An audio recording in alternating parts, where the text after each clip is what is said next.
Hello guys! Welcome to my second mini vlog. It's 10 p.m. Nagutom ang Juntis, kaya yan, cheesecake lang. Good morning, Philippines! Ayan, Beg, bangon na. Masyado mo ginagalingan ang pag-a-acting. Hindi ka artista. At hindi ka rin mayaman. Kaya bangon na dyan, girl. Ayan, at dahil masyado natin ginagalingan ang pag-a-acting. Ayan, bangon na, girl. Grabing pagpapanggap po. Papasok ata ng PBB. Ayan, una, magsa-sign of the cross. Titingin sa camera. Be, wag kang titingin, be. Kunwari hindi natin alam ang video. Morning routine natin pagkabangon, maghihilamos. Pero usually talaga hindi talaga ako naghihilamos. Diretso talaga ako baba at walang ligpit ang aking kama. Kaya kailangan natin magpanggap sa video na ito. Grabe, siniseryoso talaga yung paghihilamos. Kunwari malinis. Be, hindi ka malinis, be. Tandaan mo yan, hindi ka malinis. Hayaan mo sila maglinis-linisan dyan, be. Huwag kang gagaya, huwag kang tutulad, hindi ka katulad nila. Kaya tama na yan, please. Nagmumug pa talaga ang babaeng ito. Hindi ka talaga nagmumumug pagkagising. Dumidiretso ka lang pagbaba. Huwag kang magpanggap dyan, be. Lalabas na tayo ng CR. Next natin gagawin ay magligpit ng ating pinagtulugan. Trivia lang guys, nung bata ako talaga, pangarap ko lang yung simpleng buhay. Pero yung buhay naman na meron ako ngayon, simple lang naman. Hindi naman ako mayaman, hindi rin naman ako hirap. Yung sakto lang po na nakakakain ako 3 times a day at nabibigay ko yung pangangailangan ng anak ko. Kahit buntis po ako, naghahanap buhay po ako kasi iniisip ko po yung kailangan ko tumulong, mga anak ako, hindi pwedeng asawa ko lang maghanap buhay. Sa nakikita nyo ako na nagpo-post sa business namin, sa tindahan namin. Kasi syempre, doon lang yung way ko para tumulong. Actually, pinagbe-bedrest talaga ako dyan ng doktor. Kaso, etong babaeng ito ay napakatigas ang ulo. Alam mo yung hinawakan kanina, yun yung buntot ng pagi. Ayan naman yung Doppler ko na ginagamit araw-araw para i-check yung heartbeat ng aking baby na napakakulit sa tummy. Nagliligpit na ako dyan. Ayan yung water ko. Charger. Water, gamot, charger, Doppler, unan. Ayan, bababa na ako niyan kasi pag dyan lang kasi dyan sa taas ako, nabuboring po ako guys. Tsaka natatagalan ako sa oras tsaka araw. Kaya kailangan ko lumabas. Kailangan ko bumaba para manood ng TV. Ayan, nakalimutan ko patayin yung aircon. Bumalik ako, patayin ko muna yung aircon guys. Kasi ang kuryente ay mahal. Wala tayong maraming pera. Wala tayong milyon. Sapat lang ang ating bangko. And then, bababa na ako sa aking bahay, manonood ng TV, mag-aalmusal. Yan yung parati kong ginagawa every morning na pagkagising ko, bababa ako. Manghihingi ako ng gatas kay Jelay, paantarin ko yung TV.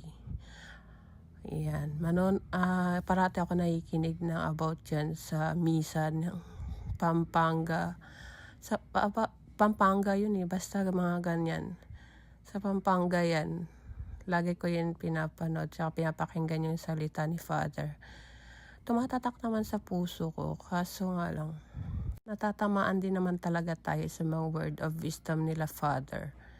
Sumasalamin din naman sa atin.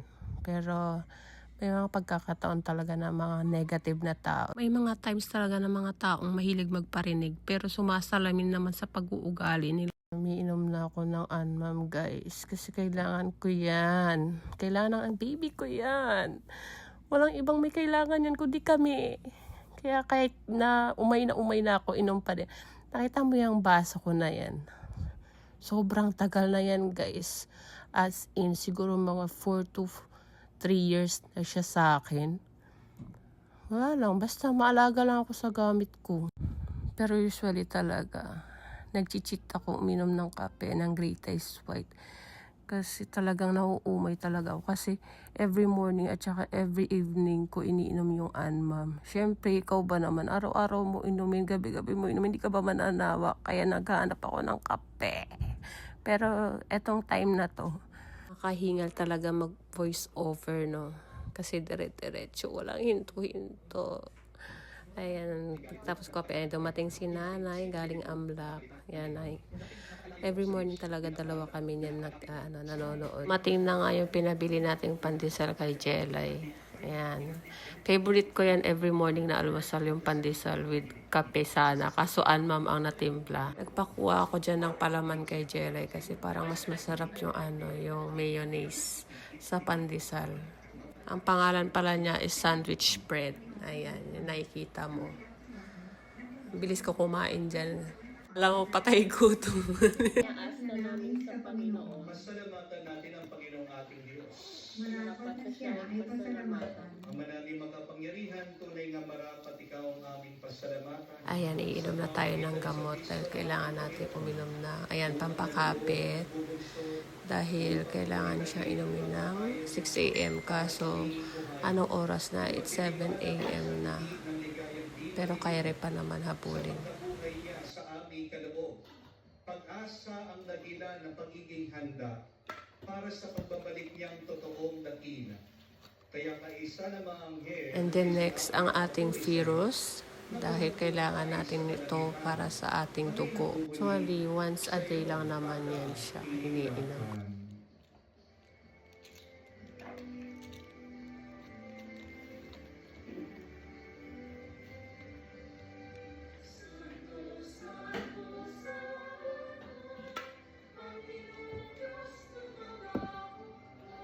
Actually, marami talaga akong iniinom ng gamot. Mga 6 na klase.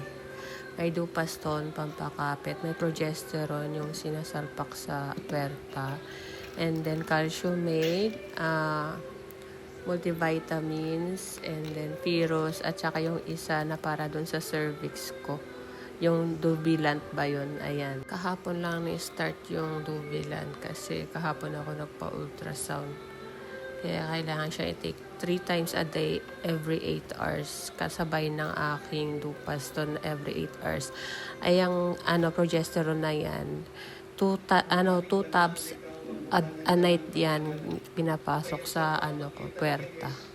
Pinapasok ko siya sa puwerta ko bago matulog kapag nakahiga na. Yung hindi na ako tatayo kasi para yung gamot pumasok siya dun sa puwerta. Hindi na siya lalabas kasi kusa lang din siya natutunaw. Pagkatapos ko uminom ng gamot, umakyat ako sa taas kasi silipin ko yung mga aso ko tsaka mga halaman ko. Ayan si Agosto, ayan si Kulot. Ayan, magdidilig tayo sa terrace ng aking mga halaman dahil sila ang dahilan kung bakit every morning panggap yarn. Actually, si Jelay talaga dilig tsaka si bakla niya, hindi ako. Dahil may vlog tayo, kailangan natin may maipakitang ginagawa tuwing umaga. Kapag nakita yan ni Rabi G na nagdidilig ako ng halaman at kumikilos ako, patay na naman tayo, papagalitan na naman. Pagkatapos natin magdilig, bumaba ulit tayo para humiga. Daily routine ko talaga yan ang pagkatapos ko mag-almusal, uminom ng gamot, hihiga, tas mamaya tulog na yan. Actually, nakatulog talaga ako dyan, literal. Nagisingan ko lang na may video pa pala, kaya yan, pinatay ko muna. And then natulog ako niyan siguro mga 2 oras. Pagkagising ko niyan, kumain na ako ng tanghalian. Lately, hihilig ako kumain ng sitaw na adobo. Kaya muntik ko na yan maubos dyan yung sitaw na adobo kasi hindi ko alam kung bakit tuwang-tuwa ako sa na yan, gulay na yan. Ngayon dati hindi naman ako masyado yan nakakain. At hindi ako kumakain na walang sito sa tabi ko. Kasi ang sito kasi parang pampalaki siya ng baby. Kasi nung sa panganay ko noon, nagyayelo niya, nakakaubos ako ng ilang sito sa isang araw. Siguro mga 3, ganyang kalalaki. Nagyayelo pa. Kaya yun. Kaya kailangan ko uminom ng ganyan kasi para malaki yung baby. Kasi cesarean naman ako mga anak, kaya no problem naman siguro. Pagkatapos ko na kumain, binuksan ko na yung sito ko para inumin. Pagkatapos ko uminom ng sito niyan, kailangan ko na uminom ng gamot para sa aking baby. Ang una ko dyan ininom ay yung Obimin, And then, ang calciumid, ay yung kulay dilaw na yan, yan yung calciumid ko sa buto. Yung ovimid is vitamins ko sa aking pagbubuntis. Kailangan hindi nakakalimutan everyday kasi kailangan ng ating katawan dahil habang lumalaki si baby, ang mga buto natin ay umuunat sa likod at nagkakaroon ng stretch, ganyan. Ayan, nalaglag pa ang aking calciumate. Pero no worries, malinis naman siya. Ayun guys, nagda-doppler tayo. It's 11:40. Nagda-doppler tayo. Kasi ito ay part ng aking daily routine. Ang pakinggan ang kanyang heartbeat. As of now, Friday, January 23, 2026, I am 17 weeks. Yeah.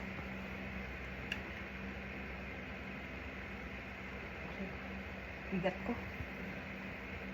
Dalawa na yung ulo, di pa rin kaya.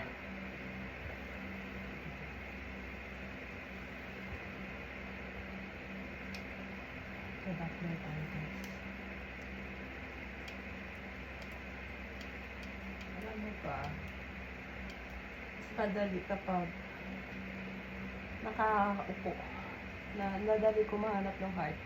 Heartbeat mo. Ano natin yung chair. Narinig mo yan. Ayan. Tapos yan natin sa chair. Ang normal heartbeat ng baby ko dapat is 110 and up. Kasi pag mababa daw po, kailangan mo pumunta sa clinic para pa-check yung heartbeat niya kung okay pa. May mga times talaga na ang hirap hanapin ng heartbeat ng baby ko. Pero natin siya madali lang siya. Katulad kahapon, 175. Eh, hindi ko mahanap. Kaya better luck mamaya na lang ulit. Huli din ko ulit mag-check kasi baka mamaya ko din. Marinig ko din ang heartbeat niya. Hindi niya ako pahirapan. Dahil tanghali na, kailangan na nating maligo. Kaso nga lang guys, dahil takot tayo sa tubig, hindi talaga ako maliligo dyan. Mag-half bath lang ako. Pagkatas ko dyan magsipilyo, nag-half bath ako. Kasi hindi ko talaga alam guys, ba't hindi ko kaya. Pero sa isang linggo, swerte na yun, nakaka3 beses ako maligo.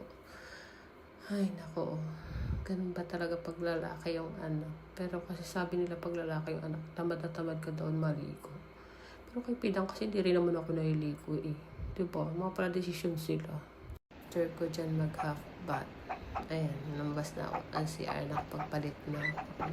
Yung tray na yan, dyan lalagay yung labahan namin para sa magpalong. Kapag na kami na, nalagay ko ng mga CCTVs ko dyan sa piso net. Kung mga may naglalaro, anong ginagawa ng mga alagad ko. Ginagawa nila mabuti ang aking negosyo. Ganyan, kahit nasa bahay lang ako. And then, sinilip ko na rin yung sa birthday ko, sa bodega ko sa Amlap. Nagbabaklas naman sila. Tsaka yung mga tao ko, kahit hindi mo bantayan mga yun, nagtatrabaho talaga. At never talaga yung mga nagnakaw sa akin. Kasi ilang years na kaming magkasama niya, lalo na si Kuya Leo at si Randy. Kahit hindi mo bantayan, talagang magtatrabaho at magtatrabaho mga yan. 5 years na yun sila sa akin. Kaya sobrang swerte ko sa mga tao ko. Yan namang CCTV na yan. Yan yung sa labas ng bird loop sa gate. Ayan, titinan ko yan parati. Kaya kasi may magnakaw, tanghaling tapat. Eh, dyan pa naman sa Amlak, uso yung mga magnanakaw na Ayan, pati yung kwarto namin, may CCTV. At pagdating sa Nagsimplan? Gusto ko legit Siyempre kasama natin ngayon ang first runner-up sa Miss Q&A 2018. Miss Mathematica at ang grand winner sa Miss Q&A, Miss Juliana Pariscova Segovia. Pabili din ako ng chip lang. Wala nga, hindi nga nakalabas ito. Medyo naninibago ako ha. Anong oras Kasi si mo? talagang nagbihis siya. relate to her image na madam-madaman. Kasi talagang si Juliana graduate. Nangungulit siya. Mahilig kasi yung kumain ng leche plan. Kaya nagpapabili. Paiyakin ko muna yan bago ko siya bilang. Pag darating talaga siya yan galing school at saka pag alis yan, magbibless talaga siya at saka magkikis. Ganyan siya kalambing pagdating dyan sa amin. Kain guys!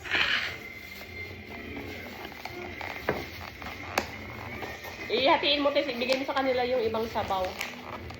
Akala ko ba i-Gcash na lang. Sige, lagay mo ito. Tapsilog ni Tapsi ni Vivian. Ah, dito pala isang suka.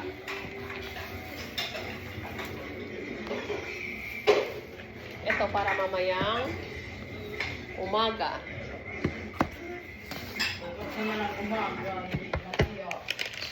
Tapon mo doon. Tayo nila ako sa mangkok ng sabaw. Mamaya mo na to kasi kainin.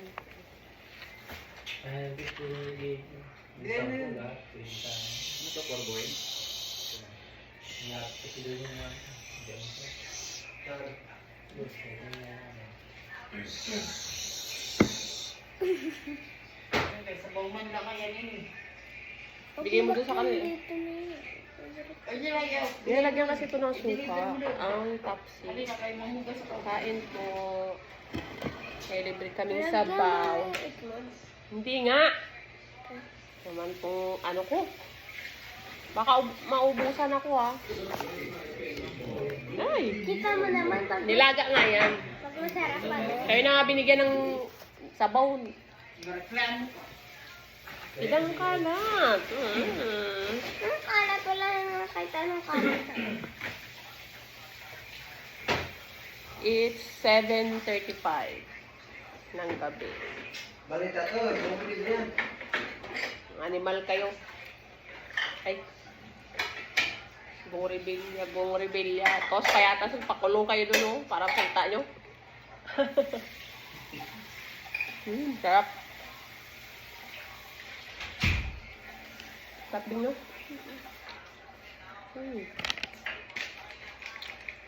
Ako YouTube lang. Huh? Kakag-YouTube ko yan. Alam ko. Hindi pa nga kita kinukurot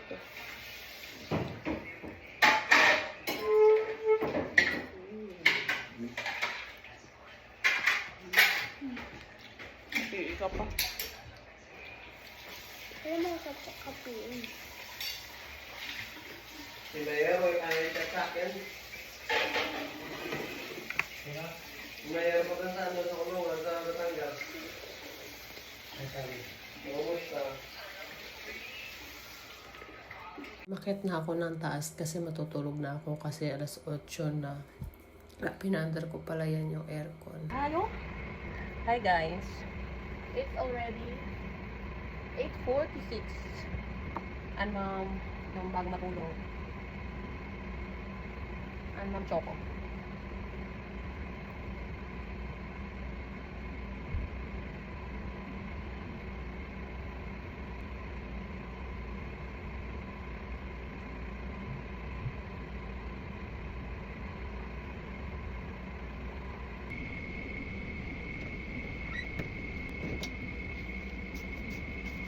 Tulog na ako guys because it's 8:40 in the evening. Good night. Bye bye. See you on my next vlog. God bless. Shout out nga po pala sa lahat na nag-follow, like, and share ng aking first ever mini vlog kahapon. Thank you guys. God bless us all. I love you. Sana wag kayo magsawa.